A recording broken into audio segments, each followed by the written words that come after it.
Gritaremos con más fuerza una vez más. Vamos a ponerle.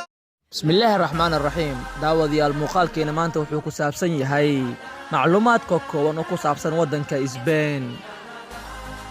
inta uu muuqaalkan socdo haddaad ka heshay fadlan like saar, haddii aad ku cusub tahayna subscribe noo saar. mahadsanid. dalkan Isbeen waxa uu ka mid yahay dalalka ku yaala qaaradda Yurub, gaar ahaan koonfur galbeed, waxaana loo yaqaanaa Jamhuuriyadda Federaalka ee Isbeen. dalka Isbeen waxaa loo aqoonsan yahay inuu yahay dalka afraad ee Yurub ugu weyn, wuxuuna xuduudda leeyahay dalal ay ka mid yihiin Faransiiska, Boortaqiiska iyo weliba dalka Maroko. dalkan waa dalka keliya ee ku yaala waddanka qaaradda Yurub ee xuduudda leh qaaradda Afrika, waana waddanka keliya ee xuduudda leh waddamada Afrika. sidoo kale waddanka Isbeen waxa uu leeyahay jasiirado aad u fara badan, kuwaas oo muhiim u ah dadka u imaada dalxiisayaal, waana mid ka mid ah meelaha ugu muhiimsan ee dhaqaalaha uu ka helo waddankaasi. tiro ahaan dadka dalka Isbeen u dhashay waxaa lagu qiyaasaa inay gaarayaan 50 milyan ilaa iyo 51 milyan.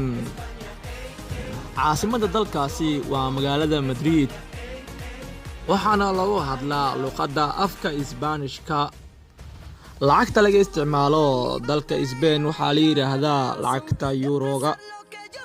sidoo kale waddankaas markaad joogto gaadiidka waxay isku dhaafaan dhanka midig.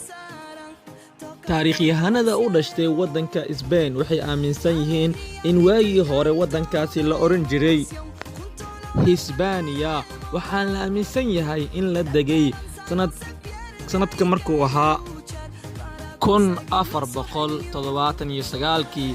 sidoo kale taariikhyahanadu waxay aaminsan yihiin dalkan in la degay 35,000 sano ka hor. sidoo kale dalka Isbeen oo ay maamulo kala duwan soo mareen, nidaamka dimuqraadiyadda ee hadda ka jirta dalkaasi waxaa la aasaasay sanadka markuu ahaa 1978. markii taariikhda dib loogu laabto, dalkani wuxa uu islaamka gaaray qarnigii 8aad, waxaana xilligaasi la oran jiray dhulkii Andalus. sidoo kale dalkani dagaalo sokeeye ayaa ka dhacay intii u dhaxaysay 1936 ilaa 1939 oo ay ku naf waayeen qiyaas ahaan 5,000 oo qofood. ugu dambeyntii talada waxaa gacanta ku dhigay nin la oran jiray Francisco Franco, kaas oo majaraha u qabtay maamulka dalka Isbeen. sidoo kale waddanka Isbeen oo ka mid ahaa dowladihii gumaystayaashii ugu waaweynaa ee adduunka soo maray ayaa luqadeeda looga hadlaa waddamo badan oo adduunka ka mid ah, kuwaas oo ay soo gumaysatay. qiyaas ahaan waxaa la qiyaasaa luqadda waddanka Isbeen looga hadlo dhammaan dadka ku hadla inay gaarayaan 500 oo milyan dadka ku nool adduunka. luqaddan waxaa la yidhaahdaa luqadda afka Isbaanishka.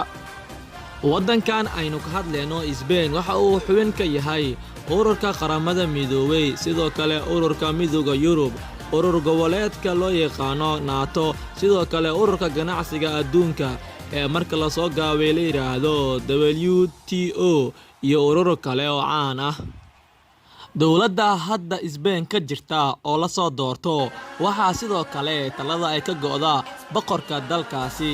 hase ahaatee waxaa jira maamul goboleedyo iskooda isku maamula, waxaana ka mid ah maamul goboleedka Catalonia oo hadda doonaya inuu noqdo dal gooni ah oo ka baxsan Isbeen. xagga dhaqaalaha haddii aynu eegno, dalka Isbeen waa dalka 14aad ee dunida ugu dhaqaalaha badan. qiimeyn la sameeyey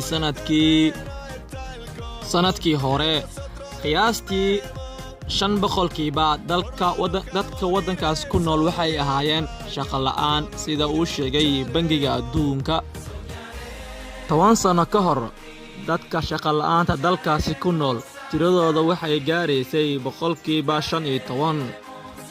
sidoo kale dalkan waxaa magangeliyo u joogaan 10 milyan oo qof, waxaana ka mid yahay dalalka soo galootiga ugu badan ee caalamka. hadda jirto waxbarashadu waa lacag la'aan, waana qasab in iskuul la geeyo carruurta da'dooda u dhaxayso 6 ilaa 16 jir. markaan dhanka diinta ka hadalno, inkasta uu islaamka gaaray qarnigii 8aad, haddana wuxuu islaamka hadda ka yahay 8% dadka ku nool dalka Spain ay ka haystaan. sidoo kale dadka ugu badan waxay haystaan diinta Katalooniga. sidoo kale waxaa jira dad aan diimo dhan haysan. dhanka dhaqanka, dharka ay xirtaan dadka ku nool dalka Spain, rag iyo dumar waxa ay xirtaan dhar dhaadheer, sidoo kale waxa ay diistaan tintooda. sidoo kale raashinka, markaan eegno raashinka lagu jecel yahay dalkaasi waa maraqa laga sameeyo hilbaha xoolaha oo dalkaasi loo yaqaano bayeela. xagga ciyaaraha, aad ayaa loo daawadaa loona xiiseeyaa horyaalka Spain ee La Ligaha. waxa uuna leeyahay taageerayaal aad u fara badan oo ku nool daafaha caalamka, waxaana ka soo jeeda qaar ka mid ah kooxaha ugu waaweyn ugu tunka weyn ee caalamka, waxaana ka mid ah boqoradda Yurub ee Real Madrid iyo weliba camaaliqada Barcelona iyo kooxo kale oo heer dhexe ku jira. sidoo kale xulka Spain waxa uu 3 mar ku guuleystay koobka horyaalada Yurub ee loo yaqaano Euroga sanadihii ay kala ahaayeen 1964, 2008 iyo 2012. sidoo kale waxay hal jeer kor u qaadeen koobka adduunka sanadkii markuu ahaa 2010, kaas oo lagu qabtay carrada Afrika ee waddanka South Africa. sidoo kale waxaa laga xiiseeyaa ciyaaro ay ka mid yihiin feerka, tenniska, basketka iyo ciyaaro kale oo dalkaasi laga xiiseeyo. waxaana jira ciyaaro dhaqameed dalkaasi laga xiiseeyo, waana ciyaarta dibiga lala degmo. ciyaartan oo ay dibiyadu legdamaan ayaa waxaa sharci ah in dibiga uu 6 sano ka weyn yahay. si walba qiyaastii waxa uu malaayiin qofood oo ku nool caalamka, waana mid ka mid ah ciyaaraha lagu jecel yahay marka hidaha iyo dhaqanka ee Spain ay timaado. waxaan la ciyaaraa xilliyada fasaxa ee waddankaasi. intaan ayaan ku soo gabagabeynaynaa qaybtii koowaad ee macluumaad ku saabsanaa dalka Spain. intaan qayb noocan ah ku kulmi doono, nabadgelyo.